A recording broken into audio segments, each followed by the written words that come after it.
Sveiki! Laipni lūgti pirmajā Rīgas Mākslas un mēdīju tehnikuma podkāsta Sāls epizodē.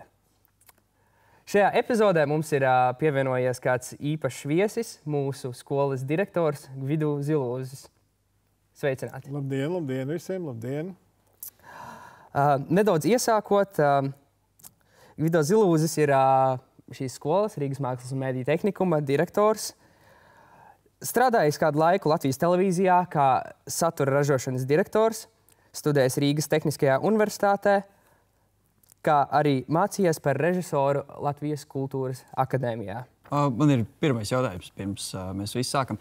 Vai jūs uzrunāt uz tu vai jūs, kā jums ārtāk? Droši variet uz tu. Ideāli.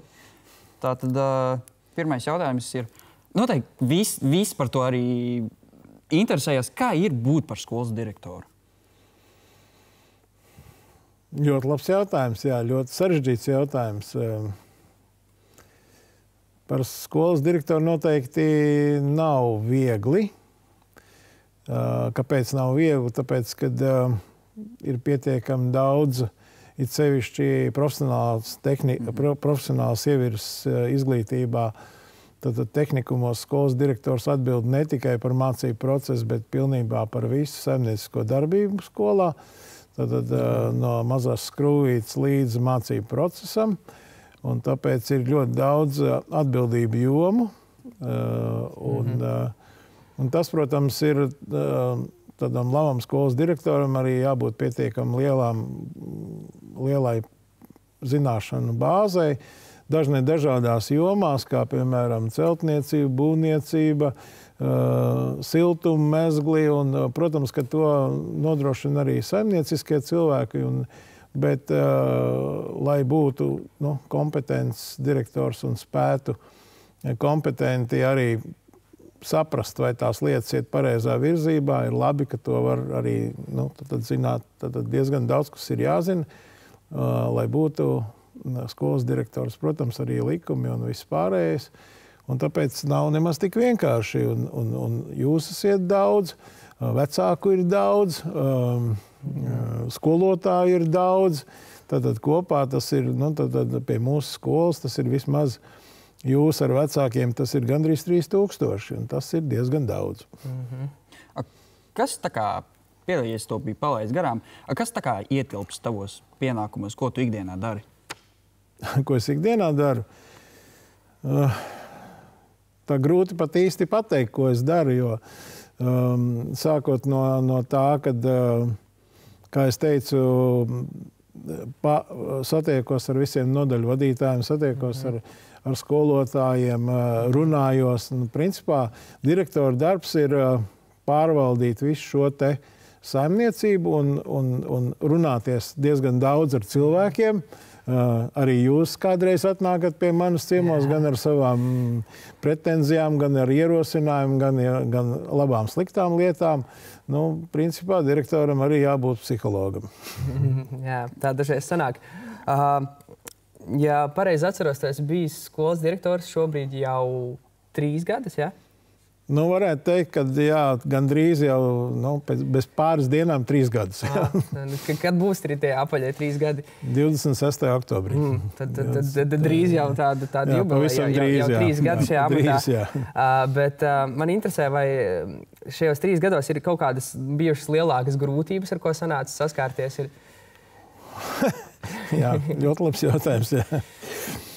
Es varētu teikt, ka es esmu tādā pavisam veiksmīgā laikā trāpījis, ka man nekas nav bijis viegli, jo tāpēc, ka tiklīdz stājos amatā sākās Covid laiks. Covid laiks uzreiz paprasīja pilnīgi citu pieeju gan man kā direktoram, gan visiem skolotājiem bija jāmācās jaunas tehnoloģiskās prasmes, un man tas nosacīti nesagādāja īpašas problēmas, bet jebkurā gadījumā potēsies, nepotēsies, būšu ar skolu, nebūšu ar skolu. Tāpat kā jūs zināt, ka tas viss nebija tik vienkārši. Plus visu laiku bija, sākot arī šī jaunā mēdīju māja, kurā mēs tagad šo te interviju veidojam, es stājos amatā un tūlīt jau nāca objekts uz nodošanu. Tad viens objekts, tad ir dienestu viesnīcas nodošanas objekts, kur bija viss jāsaprot, kas tur kā un ko. Un projekts jau principā bija uz finiša taisni, un es vairs tur neko nevarēju ietekmēt. Tad kāds viņš bija, tāds bija. Visi tie projekti bija iesākti, un man tikai atlika pabeigt, bet tā pabeigšana vienmēr ir daudz grūtāk, jo tu pēc tam lietas paraksti un atbildi par to, kas ir izdarīts. Neatkarīgi no tā, vai tu esi bijis sākumā klāt vai nē. Un tāpēc, kā jūs paši zinat, mūsu neveiksmīgā vai veiksmīgā sadarbība ar dažiem būvniekiem, skolas nopludināšana un mūsu pēdējais notikums skaļais arī, tad es domāju, ka man galīgi nemaz nav bijis šie 3 gadi. Jā, bet man liekas arī dažreiz ir tāds, ka cilvēki varbūt kaut kādā ziņā vaino direktoru pie kaut kādām problēmām, lai gan direktors nemaz kaut kādās situācijās nevar īsti neko izmainīt. Tieši tā arī ir. Tieši tā arī ir, kā tu saki, un tāpēc direktoram nemaz nav viegli, jo viss domā, kad ja jumtu kāds nebūvē, tad direktors ir vainīgs, ja asfalts nav sataisīts, tad direktors ir vainīgs.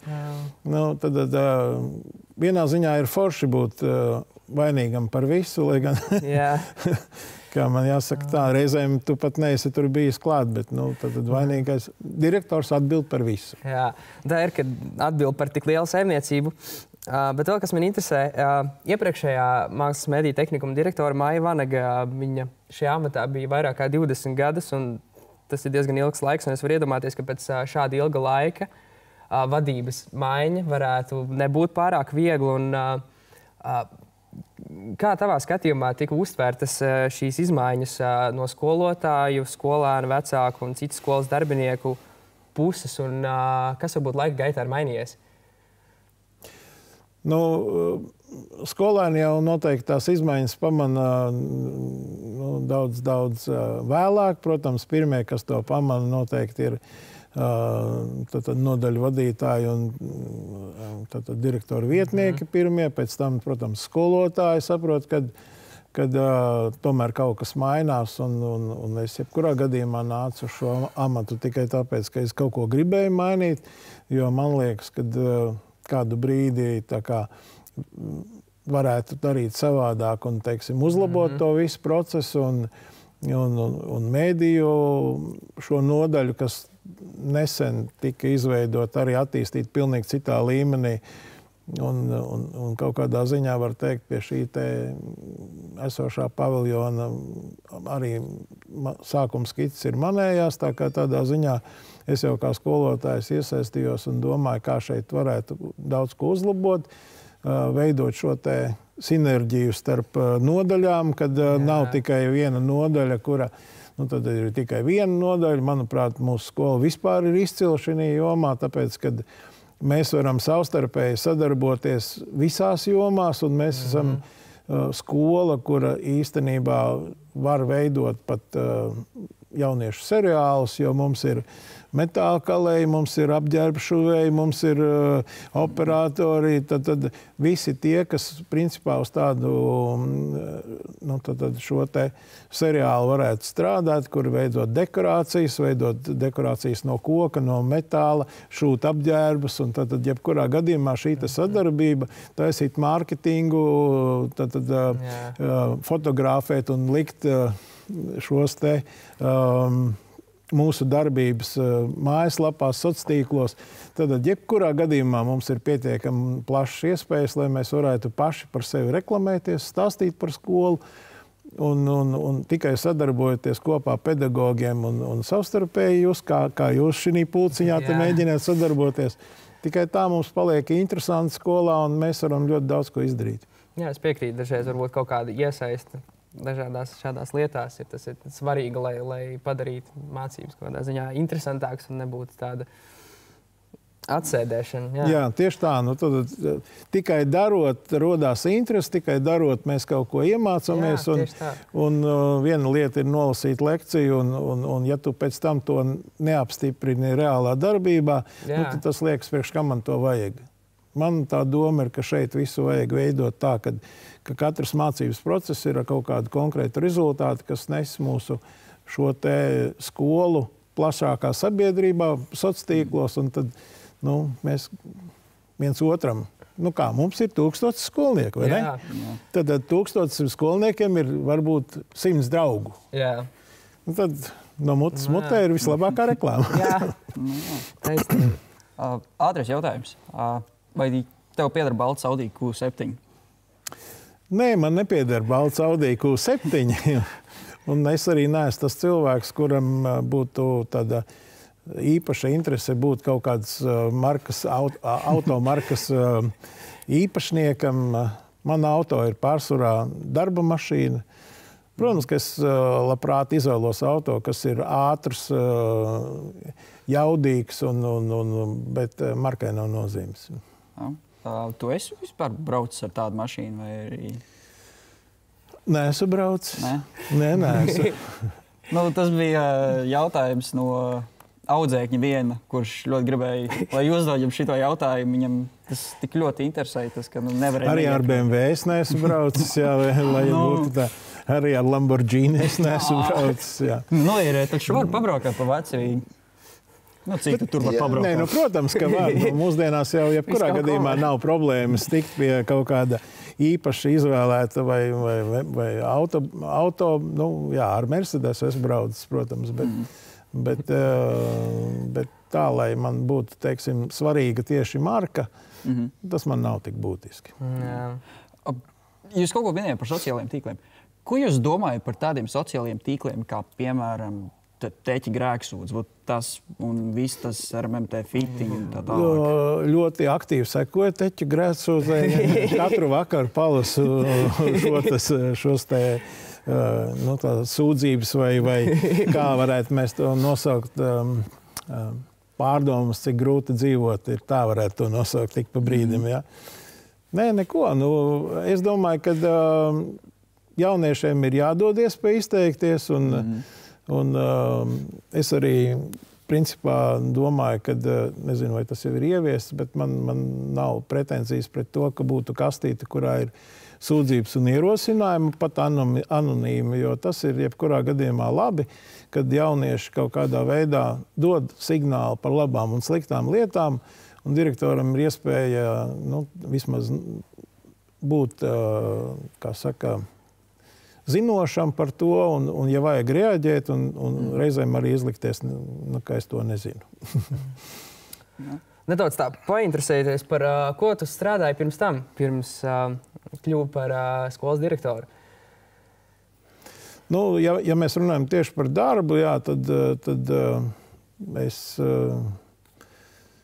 pēc armijas atnācu un sāku mācīties Rīgas Tehniskajā universitātē, kas bija Rīgas Politehniskais institūts kādreiz. Un tieši tajā laikā, kad mēs dibinājām savu valsti atkal, tad arī tajā laikā, 91. gadā, es to tehnisko universitāti pabeidzu. Tieši tajā brīdī arī nomainīju to nosaukumu un sāku strādāt. Es pabeidzu radioinženieris.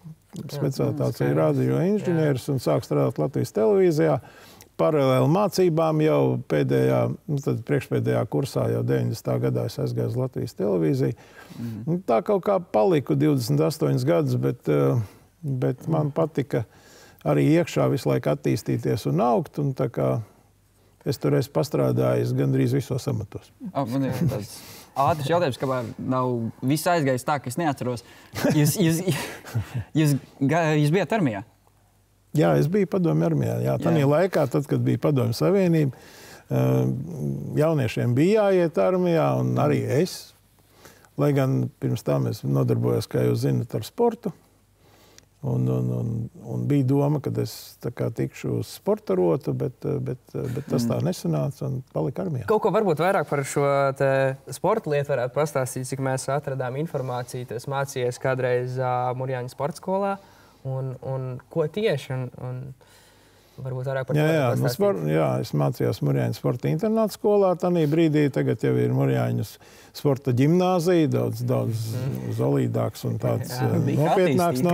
Jā, arī tur ir attīstība. Jā, un es uzskatu, ka tā bija forša dzīves skola.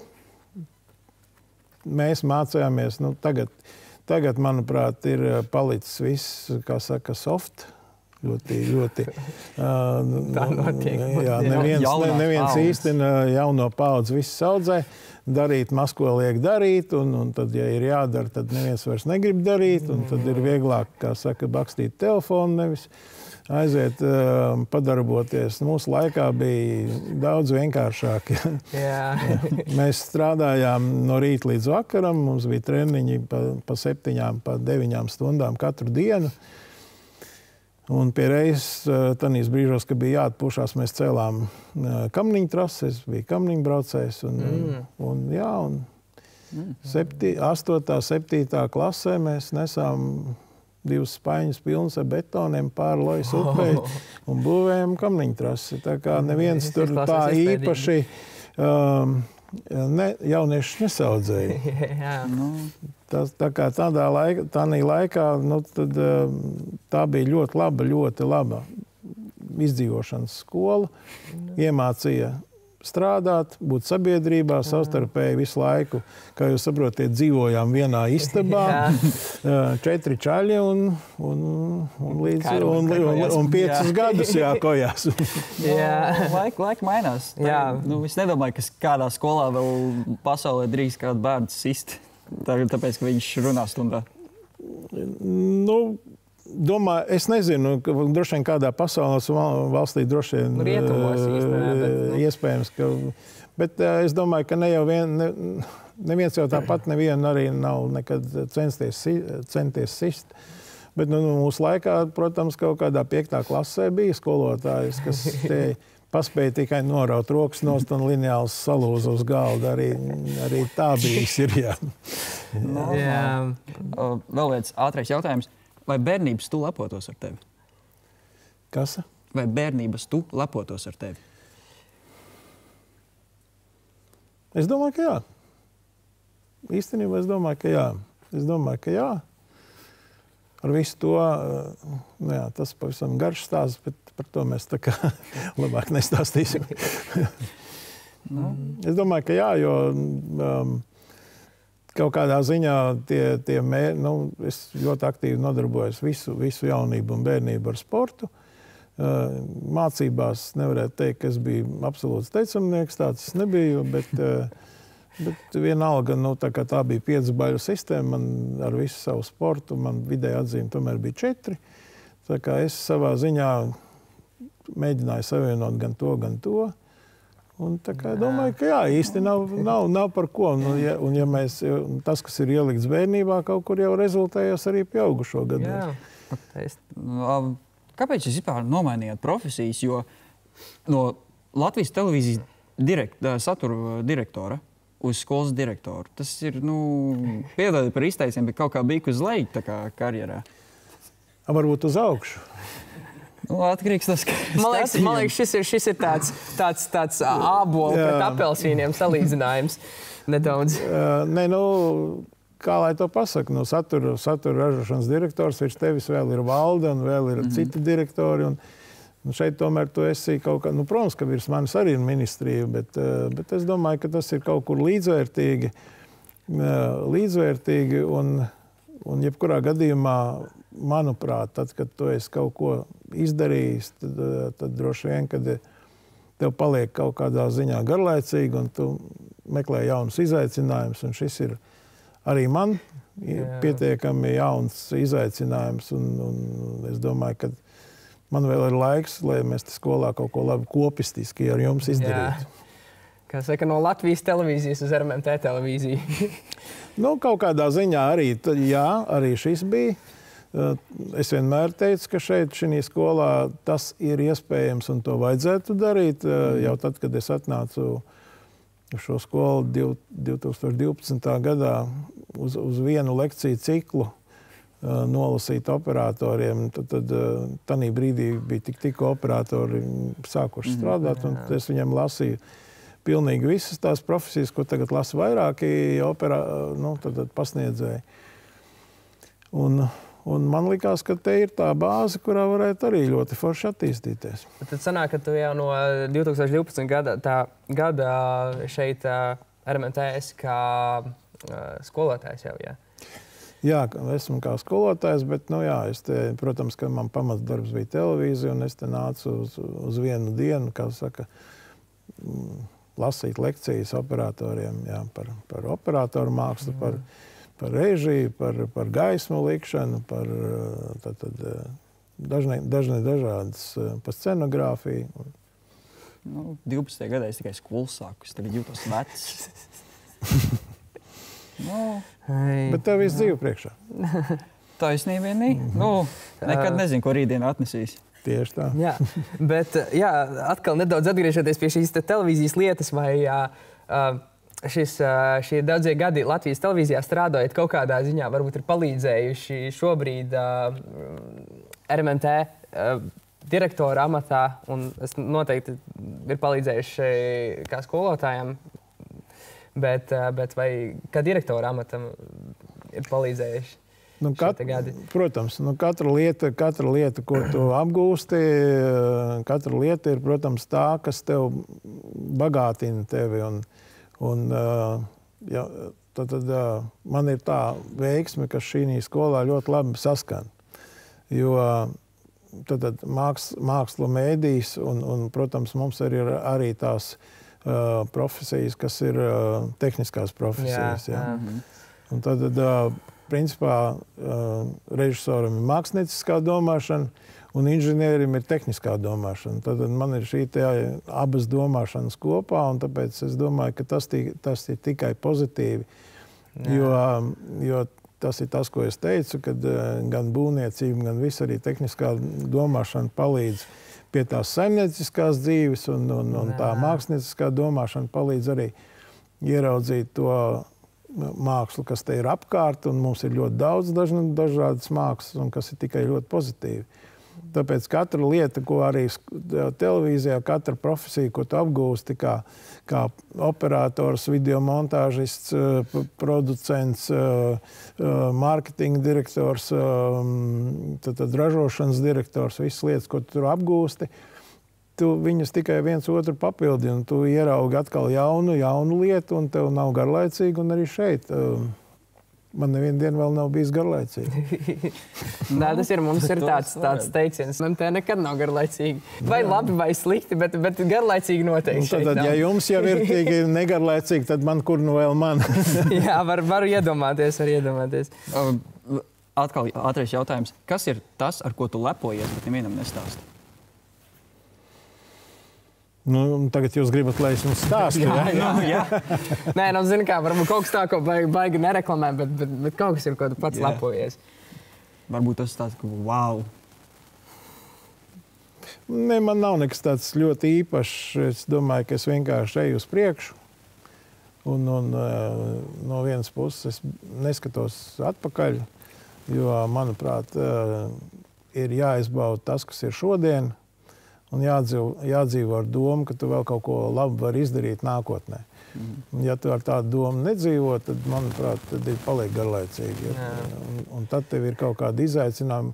Ja to izaicinājumu nav, tad tu mēģini pats viņus uzlikt un iet uz priekšu. Un mācīties šobrīd ir... Es jau arī pats pie sevis domāju, cik forši ir jūsu vecumā, kad jums ir šobrīd salīdzinoši, tomēr ir laiks, un jūs varat apgūt pietiekami daudz visa kā, jo internets ir tik plaša bāze, kurā tu vari arī bez pedagoga pietiekami daudz ko apgūt. Un nevēl tie ir tā, ka dažās jomās jūs jau esat apsteiguši kāds noteikti pasniedzēji, tāpēc, ka jums tā interese ir bijusi, un jūs tur esat rakušies internetā, un iespējams, ka jūs pa kaut kādu šauru lietu droši vien zinat daudz labāk kā pasniedzējs, iespējams, ka tā arī ir. Un tas ir tikai pozitīvi, jo ja jūs varat apsteigt pasniedzēju, tas ir super. Jā, mūžu dzīvo, mūžu mācies. Bet jā, par šo es esmu starp citu dzirdējis, kad arī par to, man liekas, ir kaut kādi filozofi, psihologi runājuši, kad cilvēkam vajag izaicinājumus dzīvē, jo ja viņam nav nekāda izaicinājuma dzīvē, tad viņš vienkārši eksistē. Tieši tā. Tieši tā. Depresīvi sēd gultā un domā, kāpēc viss ir slikti. Jā, eksistenciāls jautājums. Tad piecelies un ej un sāc darīt. Vai ne? Jā, kāda jēga no tā, ka mēs čīkstam, kaut ko nedaram. Nu, tad, protams, ir lietas, ko arī manā darbā ir lietas, ko es īsti izmainīt nevaru. Vienkārši tādi ir apstākļi. Bet tad domā par to, ko tu vari izmainīt, un ej tur un dari to, ko tu vari izdarīt. Man ir tāds teiciens, man no viņa vajadzētu atbrīvoties, bet kāpēc man darīt šodien, ja es to varu izdarīt rītdien? Tāpēc, ka tu domā, ka tev visa dzīve ir priekšā. Slinkums ir cita lieta. Slinkums arī ir uz pasauli. Kāpēc man darīt, ja var nedarīt? Reizēm arī vajag tā. Bet lai tas nepārvēršās par ikdienu. Tieši tā. Jā. Lasis vai bute? Vispār lasis, jā. Lašmaizītes garšā? Protams. Tas ir garšīgs. Jā, protams. Kaut kas labi iet kopā varbūt ar lašmaizītēm? Vēl viena lašmaizīte. Protams. 2 lašmaizītes ir labāk par vienu. Bet zini, kas vēl labāk kā 2 lašmaizītes? 3 lašmaizītes. Jā, 3 lašmaizītes. Ja vēl ikru uzliec virsū, pavisam labi. Apsēžos vakarā, garšīgs pie galda. Tā tad, jā. Varbūt tev kaut kāds mīļākais ēdiens ir? Lašmaizītes. Bežu lašmaizītēm. Man nav īsti, es nevarētu teikt, ka man ir kaut kāds mīļākais ēdiens, jo principā man nav problēmas, es ēdu visu un man ir, tā kā es braucu pa pasauli apkārt un ceļoju, tad es pārsvarā cenšos izmēģināt visu ko, jo manuprāt, ir forši, ka tu esi tādā vietā un ir muļķīgi neizbaudīt to, ko tu vari izbaudīt. Jā. Braukā vienkārši apsēžos, izmēģinu visas pasaules McDonald's. Kurš ir vislabākais? Ar McDonald's ir ļoti vienkārši. Viņi pārsvarā visur ir vienādi. Tur ir McDonald's nav labākais salīdzinājums. Lai gan, ja runājam par McDonald's, tad Šanhajā es ēdu burgeri, McDonald'ā. Un tur bija tāds pipariņš uzzīmēts. Un es saku, jā, man lūdzu to aso. Tad tā meitene skatījās un teica, ka viņš ir ļoti ass. Es teicu, nē, man tieši to vajag. Un bija tiešām ass? Nē, jums tas būs par asu. Es saku, nē, dodiet. Un tad bija tiešām forši, jā. Koši sarkans seja tā kā Tomāša. Šanhajā izklausās interesanti. Un kaut kādā vēl minēja, ka es braukājos apkārt pa pasauli. Interesē, vai tev vienkārši patīk ceļot, vai varbūt kaut kādā ar darbu saistīt tās lietās ir sanācis ceļot apkārt? Man ir gan, jo strādājot televīzijā, es pietiekami daudz arī dabūju izceļoties pa pasauli ar darbu. Jā. Tā kā arī tādā pašā Šanhajā es biju no televīzijas ar darbu. Un filmējām pasaules vidusskolas Spartakiādi. Spartakiādi? Kas tas? Spartakiādi. Ir tāda pasaules skolēna Spartakiādi. Kas ir Spartakiādi? Tas ir tā kā olimpiskās spēles. Tur bija vieglatlētika un tad lielajā stadionā Šanhajas, kurā pēc tam bija olimpiāda, kur 80,000 skatītāji. Tas ir daudz. Jā, daudz. Aptuveni viena Valmiera. Un uz skolēnu spēlēm viņš bija pilns. Wow. Bet tas ir atsevišķs stāsts, kā viņš bija pilns. bet varbūt ir kaut kādas tādas interesantākās vai iespaidīgākās vietas, kur tu esi bijis? Kā lai pasaka? Jā, protams, kad iespaidīgākā vieta droši vien, ka bija Tibeta. Kā tur sanāca? Pie Lhasas pils, jā, tas bija tāda forša pieredze. Jā. Viskaistāk, protams, man pašam patīk, ka tomēr, protams, jā, lielie kalni, kad pārlidojams saulainā laikā, un tukšā lidmašīnā, kur tu varēji iet un skatīties uz Himalāja kalniem, tas bija vienkārši iespaidīgi. Jā, un protams, man patīk Islande, jā, tas ir tāds. Protams, arī Dienvidzemes pietiekami daudz dažādas, kuras ir. Sapņu ceļojums ir kaut kādu vietu tev padomā, vai kur tie esi bijis? Jā, man viens sapņu ceļojums, divas valstis, uz kurām es tiešām gribētu arī aizbraukt. Tā jau, protams, varētu teikt pa visām valstīm, bet Norvēģija ir tā, kur es vēl tā kā neesmu bijis un gribētu paskatīties. Jā, tur un Jaunzēlandi, Wow. protams, jā. Bet cik es saprotu, tev pašam arī sanāca paceļot ne tikai darba lietām, bet pašam arī patīk. Jā, protams, jā. Skaisti. Un ir kaut kāda valsts, kur gribētos atkal griezties? Latvija. Viena no tām bija Islande, un tur es arī atgriezos, un es biju 2 reizes, Wow. jā, un tas tiešām bija burvīgi, jā. Bet es domāju, ka pasaulē īstenībā ir tik daudz interesantu vietu, kad tas pats Peru, Makču Pikču, kur arī būtu vērts aizbraukt. Un, protams, kad ir burvīgi vieta ļoti daudz. Ananās uz pīcas. Jā vai nē? Kāpēc ne? Ideāli. Man arī garšo ananās uz pīcas. Kāpēc gan ne? Nu, garšīgi ir. Jā. Nezinu. Tev negaršo, ja? Nezinu, es būšu itāļu pusē, un es pateikšu nē šādām lietām. Itāļi ir iedomīgi cilvēki. Viņus nevajag klausīties. Nē, ar itāļiem jāskatās. Ir kaut kādas lietas, kuras var klausīties, kaut ko nevar klausīties. Nelauz pastu uz pusēm. Jā, noteikti. To gan. Noteikti, jā. Bet nedaudz atgriežoties pie nedaudz nopietnākām tēmām, vai bija kaut kāda cita karjeras virziena, ko tu varēji izvēlēties? Kur tu tas pašs kameniņš? Nē, vienmēr jau dzīvē ir, kā jūs pareizi saprotat, ir 2 ceļi. Darīt vai nedarīt. Jā. Iet vai neiet. Vienmēr ir izvēle, un izvēle vienmēr paliek mūsu pusē. Mūsu katra individuā izvēle. Un, protams, jautājums, tāpat kā pasakā, pa kuru ceļu aizies, pie tā nonāks. Skaidrs, ka tev izvēle, un droši vien, kad ir bijis. Nebūtu aizgājis, tur būtu kaut kas cits. Šobrīd tā iešana ir nonākusi līdz šī skolai. Kas būs tālāk, nezinu. Tad jau skatīsies. Jā, nedaudz papildinot šo jautājumu. Kur tas studējis? Jau stāstīja par studijām Rīgas Politehniskajā institūtā, jeb RTU. Ir kaut kādas vēl bijušas vietas? Nē, es saku, es mācījos vēl Rīgas Mākslas akadēmijā. Režisoru kursā, TV režija. Tad tur arī bija diezgan interesanti. Mākslas vai kultūras akadēmija? Kultūras akadēmijā. Tad mācījos Kultūras akadēmijā TV režijas kursā. Un tur bija vienkārši burvīga komanda. Bija vienkārši superīgi. Mēs mācījāmies tādā, nevis tā kā jūs, bet sestdienās tikai, un tad vienmēr tās sestdienas tika gaidīts, un parasti sestdienas tikai ar mācībām nebeidzās, beidzās vienmēr kopā vēl ar kaut kādu pasēdēšanu, kas bija tiešām forši. Jā. Kurā vidusskolā jūs gājat, vai pirms visas tās augstākās izglītības? Tās bija Murjāņas sporta skola, kas bija kopā arī vidusskola. No 7. līdz 11. klasē sporta skolā. Tad 5 gadus.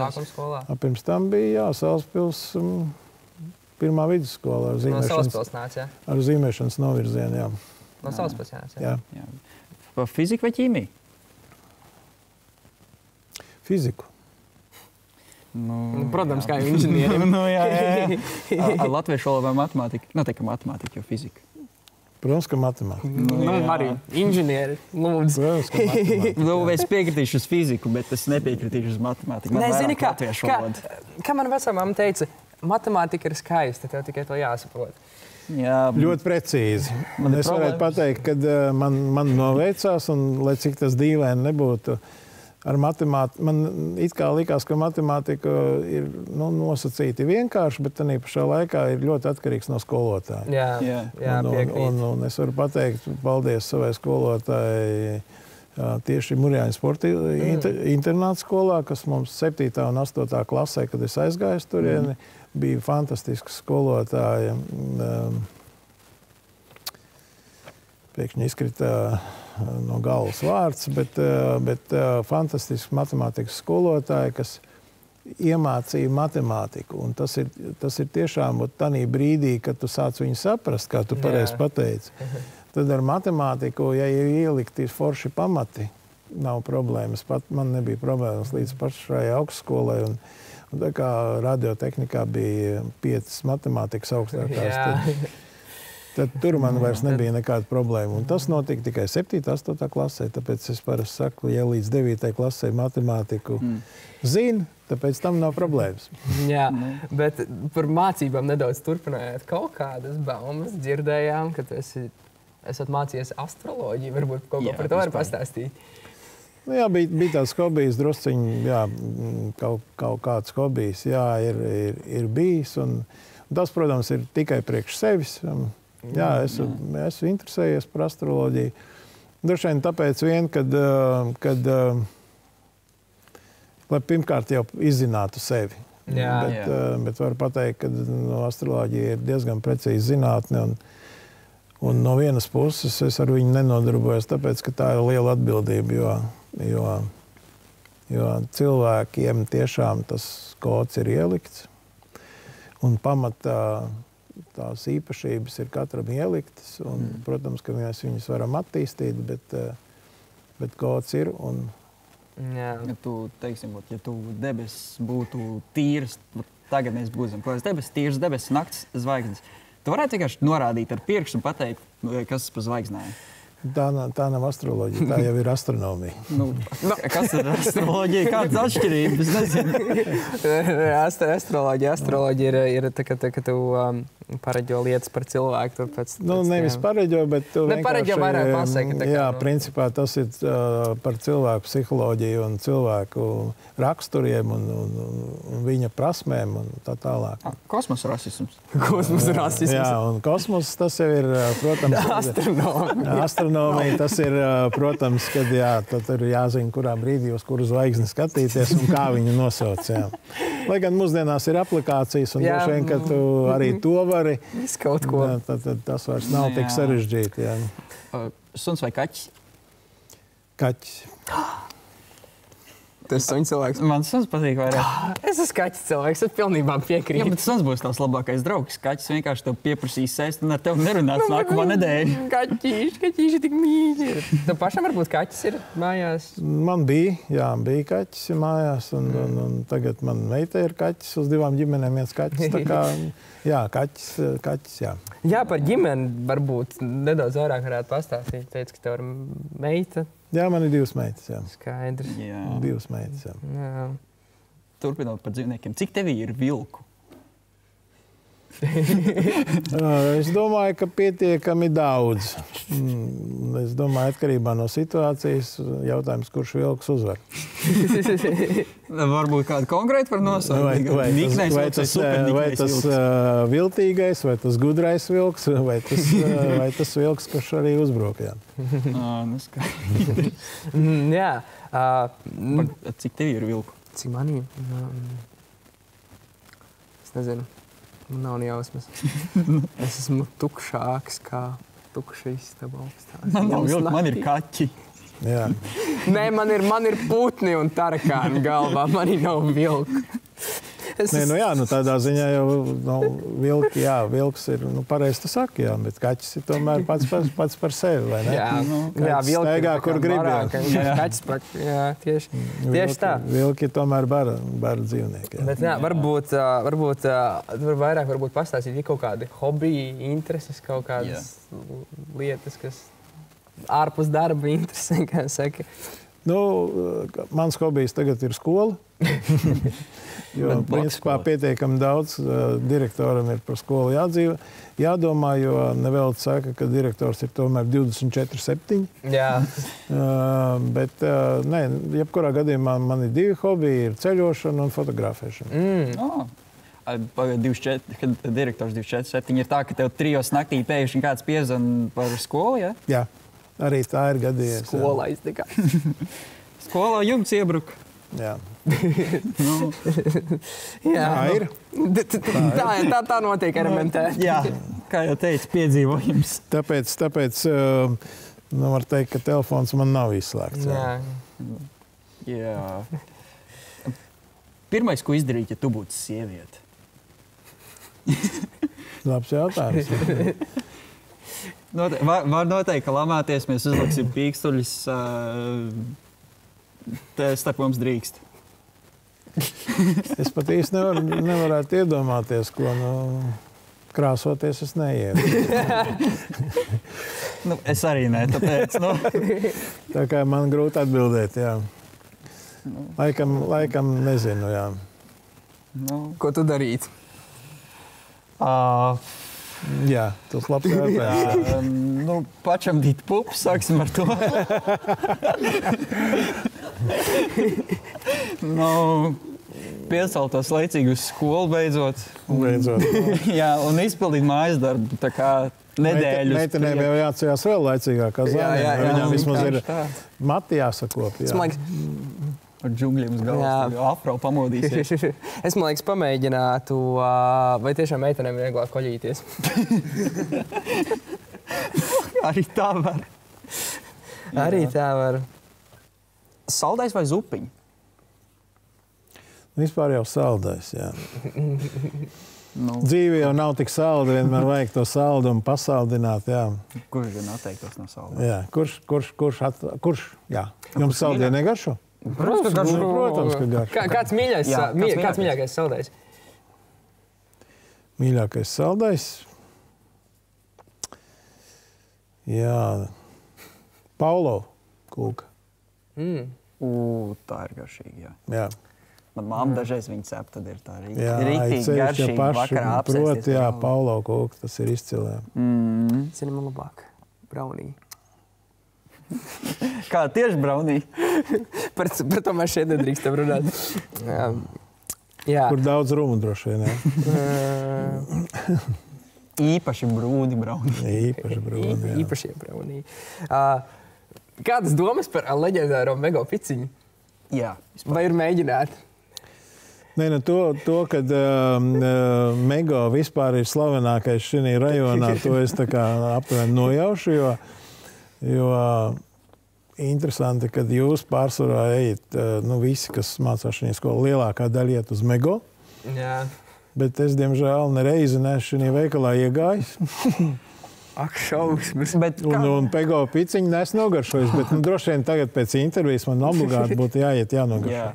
Nē, šies Mego ir tik populārs, ka puse no visu Mego tīkla peļņas jau nāk no šitā te Mego, kas mums te stāv tā, ka... Tā ir droši vien, jā. Man liekas, viņš pamatā dzīvos tā, ka viņš atrodas blakus mūsu skolai. Tad ļoti ideāli vēl vistuvāk novietots skolai no visiem trīs. Jā. Pēc patīk pusdienās labāk uz kafejnīcu aiziet. Protams, ka kafejnīcā tomēr ir taisīts ēdiens un Mego piciņa, tas arī jautājums. Rimī, Maksim vai Mego? Par Mego viņš jau teica. Nē, varbūt tā kā ir izvēles ar tiem trīs. Man tā kā es vispār neesmu, man Mego arī nav īsti pa ceļam, tā kā es neesmu Mego piekritējis, bet ja runā pa pārējiem veikaliem, tad mūsu Latvijā tomēr ir veikali, kurā tu vienā veikalā nevar nopirkt visu, ko gribi. Un tad, kad es, piemēram, braucu uz mājām, tad, ja es gribu tā labi sapirkties, tad es braucu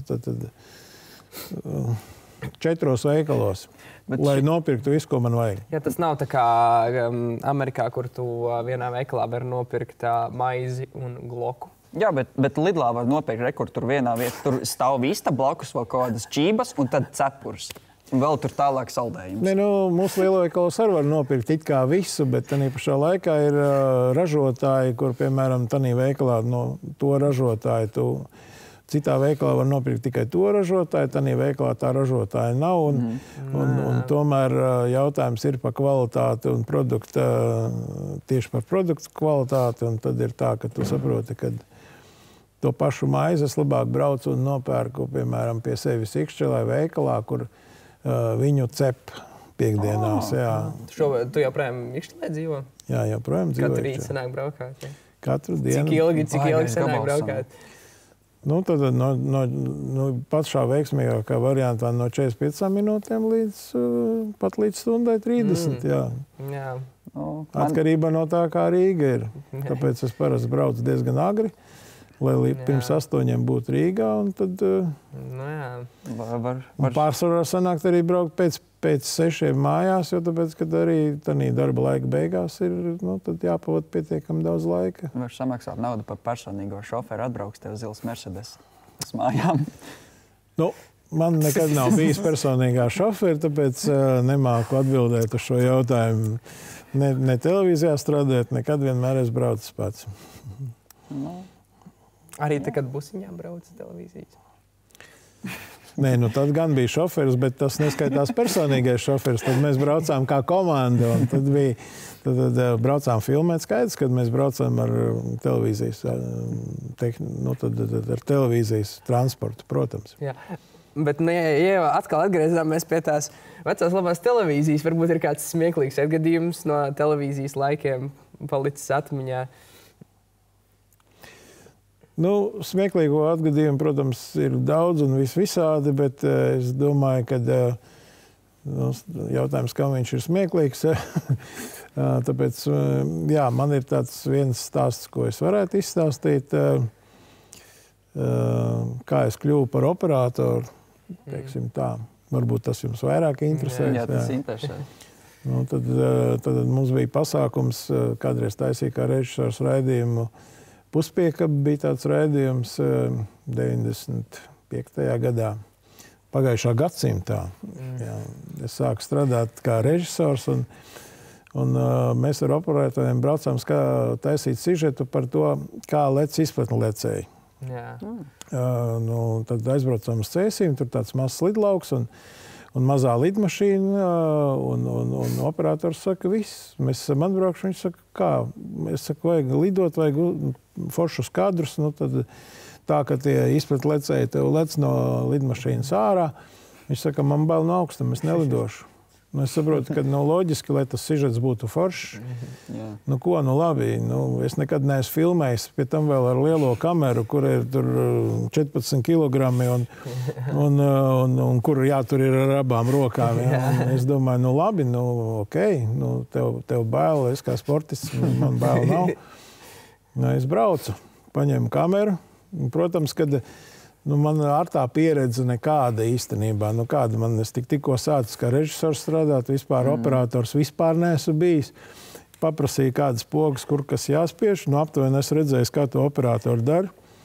Un tagad iekāpjam iekšā lidmašīnā, es lidoju. Tagad es domāju, kā režisors uzreiz ideālos kadrus.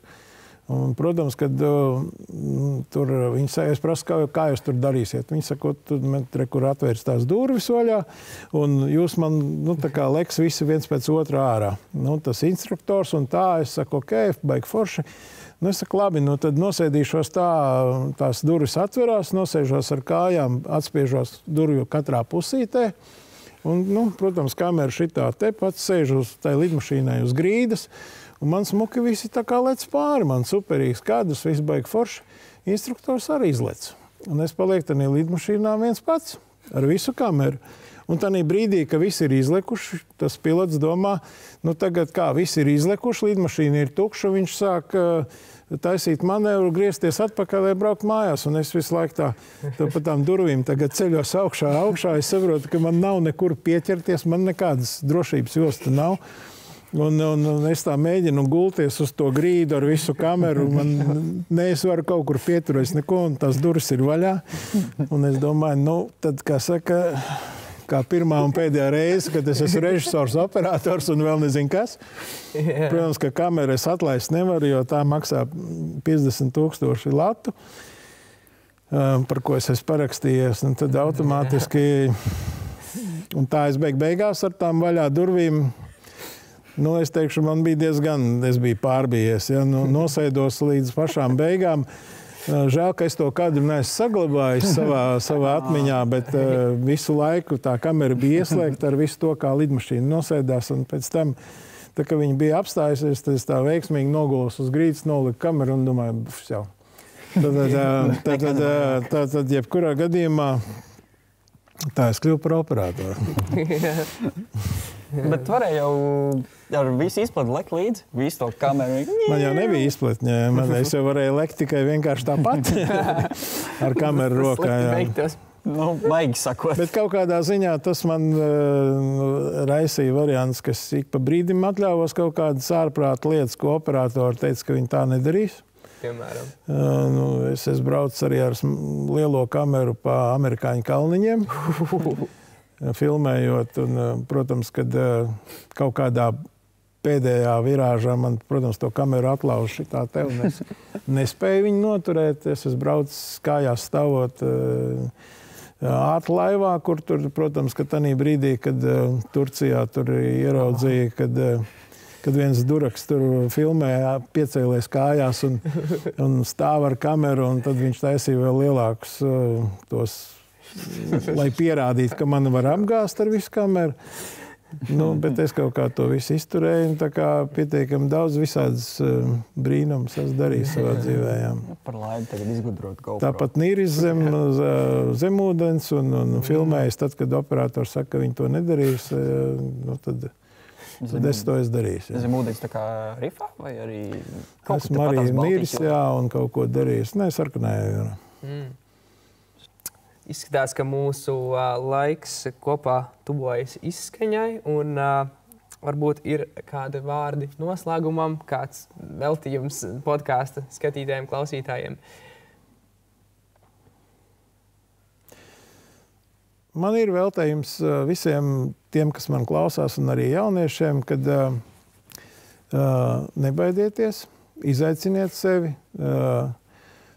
dariet, un vajag tikai gribēt. Vajag tikai gribēt, un tie, kas grib, tie vienmēr sasniedz to, ko viņi grib, agri vai vēlu, un vajag tikai gribēt. Un novēl arī to, ka ik pa brīdim neaizmirst to, ka tev vajag attīstīties, mācīties, un tagad arī kā ir populāri teikt, ka mācīties līdz mūža galam, un es arī uzskatu, ka tas tieši tā arī iznāk. Jo, ja tu gribi kaut ko sasniegt un nepalikt tikai uz vietas vienā profesijā vai vienā vietā. Un tāpat jau jūs saprotiet, arī jūs kā jaunieši, jūs droši vien katru pedagogu un katru cilvēku vērtējiet un redzat, kurš tā kā iet laikam līdzi, kurš bišķi ir atpalicis no laika, un tas ir diezgan viegli redzams. Tāpēc dariet! Jā. Paldies! Tad mūsu pirmā mūsu skolas podkāsta epizode ir noslēgusies. Dažreiz saka, pirmie kucēni slīcināmi. Redzēsim, kā šis mums sanāks. Bet šī bija intervija ar mūsu skolas direktoru Gvido Zilūzi. Es esmu Dominiks. Ralfs. Es esmu Gvido. Un cerams, ka mūs visus kopā nenoslīcinās. Jā. Ļoti ceru. Ļoti ceru. Paldies, jūs klausāties podkāsta Sāls. Līdz nākamajai reizei.